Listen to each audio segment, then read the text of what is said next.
Setelah 2 hari menjalani tes psikologi, tersangka kasus pembunuhan Vina dan Eki, Peggy Setiawan dijadwalkan akan melakukan tes poligraf atau tes pendeteksi kebohongan pada hari ini, saudara. Kuasa hukum Peggy mempersilahkan penyidik untuk melakukan semua rangkaian tes pemeriksaan terhadap kliennya, asalkan penyidik terbuka dengan apapun hasil dari tes tersebut. Hari Rabu itu akan dilakukan tes poligraf. Tes poligraf ini adalah untuk mendeteksi kebohongan. Nah, silakan saja ya.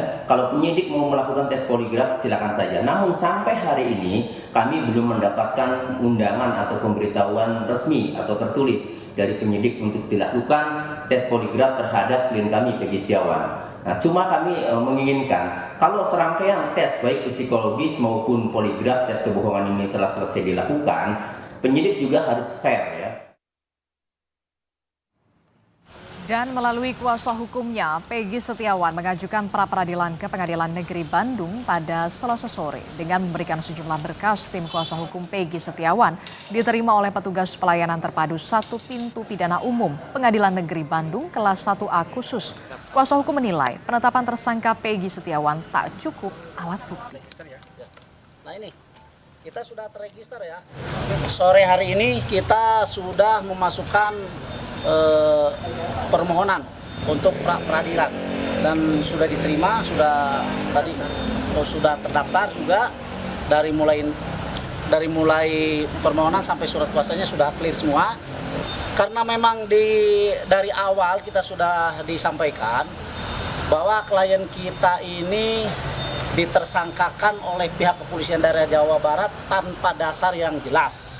Ya, kalaupun misalkan kepolisian daerah Jawa Barat mempunyai bukti dan lain sebagainya, kita lihat di konferensi pers pertama. Tidak ada bukti satupun yang mengarah kepada tindak pidana yang dilakukan oleh klien kami. Peggy Setiawan dijadwalkan akan menjalani tes poligraf atau tes pendeteksi kebohongan pada hari ini. Untuk mengetahui informasi lengkapnya, kita tanyakan jurnalis Kompas TV Ninda Destiani di Mapolda, Jawa Barat. Ninda, polisi akan lakukan tes kebohongan atau orang yang biasa bilang juga dengan lie detector gitu untuk Peggy yang akan diselenggarakan rencananya hari ini. Tapi pukul berapa kira-kira akan dilangsungkan tes poligraf ini, Ninda? Iya, Radi dan juga saudara, terkait rencana pemeriksaan menggunakan poligraf ini memang sempat disampaikan oleh kuasa hukum pada lusa kemarin ya Radi dan juga saudara, di mana setelah selesai pemeriksaan psikologi terhadap Peggy Setiawan, justru ini akan dilakukan pemeriksaan psikologi kembali dengan menggunakan alat poligraf, di mana ini untuk mendeteksi kebohongan guna untuk kemudian nantinya pihak penyidik ini untuk menguji ataupun berupaya mencari tahu bahwasannya apakah jawaban yang diungkapkan oleh Peggy Setiawan ini benar, fakta atau tidak, dan juga konsisten atau tidak. Begitu yang disampaikan oleh kuasa hukum. Namun memang sempat menyebut bahwa rencananya akan dilaksanakan pada hari ini, Rabu 12 Juni pukul 9 pagi. Namun setelah kami konfirmasi lebih lanjut terhadap kuasa hukum, kemudian juga langsung ke pihak Polda Jawa Barat, dari pihak kuasa hukum sendiri justru menyampaikan bahwa hingga pada hari Rabu ini pihaknya ini masih belum mendapatkan surat secara resmi ataupun tertulis untuk kemudian dapat melakukan pemeriksaan ataupun tes kebohongan terhadap Peggy Setiawan ini. Sebab menurut kuasa hukum, jika memang belum ada surat, maka pihaknya ini tidak akan datang untuk menjalani pemeriksaan tersebut ke Polda Jawa Barat. Kemudian juga kami mencoba untuk mengkonfirmasi langsung ke pihak Humas Polda Jawa Barat, namun hingga saat ini masih belum menyampaikan ataupun ada konfirmasi terkait hal tersebut. Namun nanti kami akan sampaikan apakah ini akan jadi atau tidak. Yang pasti jika memang pemeriksaan ini akan dilakukan rencananya memang pada pukul 9 pagi hari ini, Radi dan juga saudara.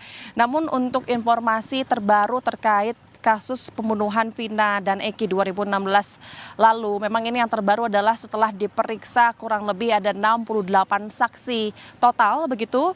Yang terbaru adalah ada 3 saksi tambahan yang kemudian ketiga saksi tambahan ini kemarin mendatangi Polda Jawa Barat tentu untuk memenuhi panggilan dari Ditreskrimum Polda Jabar. Ketiga saksi tersebut merupakan Teguh, Pramudia, dan juga Okta, di mana ketiganya ini didampingi oleh kuasa hukum yang kemudian dirinya ini diperiksa kurang lebih selama 8 jam. Adapun hasil dari pemeriksaan tersebut disampaikan oleh kuasa hukum, mereka ini masing-masing ditanyakan kurang lebih 20 pertanyaan yang normatif, yang kemudian dalam pemeriksaan tersebut pihaknya juga menyampaikan keterangan baru, di mana sebetulnya Radi dan juga saudara, ketiga saksi ini merupakan rekan dari kelima terpidana yang menjadi tersangka dari kasus pembunuhan yang saat ini kelima terpidana ini sudah menjalani hukuman penjara ya, di mana keempatnya ini dijatuhkan penjara seumur hidup dan sisanya satu ini telah bebas dan menjalankan 8 tahun penjara kemarin. Dan memang dari ketiga saksi tersebut ini menyampaikan keterangan baru bahwa memang sebetulnya 2016 lalu ketiga saksi ini tersebut sempat diperiksa juga sebagai saksi di Polres Cirebon. Namun menyampaikan menurut mereka bahwa pada saat 2016 lalu diperiksa sebagai saksi, mereka ini justru menyampaikan keterangan yang palsu atau tidak sesuai dengan BAP, sehingga pada saat pemeriksaan kemarin pihaknya menyampaikan bahwa keterangan-keterangan yang sebenarnya itu seperti apa, memang menyebutkan bahwa pada 2016 lalu ketiga saksi tersebut justru sedang berada di kediaman ketua RT bersama kelima terpidana tersebut, dan disampaikan bahwa hal itu dilakukan karena memang pihaknya ini merasa takut dan juga tentu ada banyak tekanan begitu yang disampaikan. Namun terkait lebih lanjut nanti dari Polda Jawa Barat, nanti kami akan mencari informasi lebih lanjut apakah memang pemeriksaan ataupun tes kebohongan kepada Peggy Setiawan ini akan dilanjutkan atau tidak. Demikian sementara. Baik, terima kasih Ninda Destiani, jurnalis Kompas TV melaporkan langsung dari Mapolda Metro Jaya.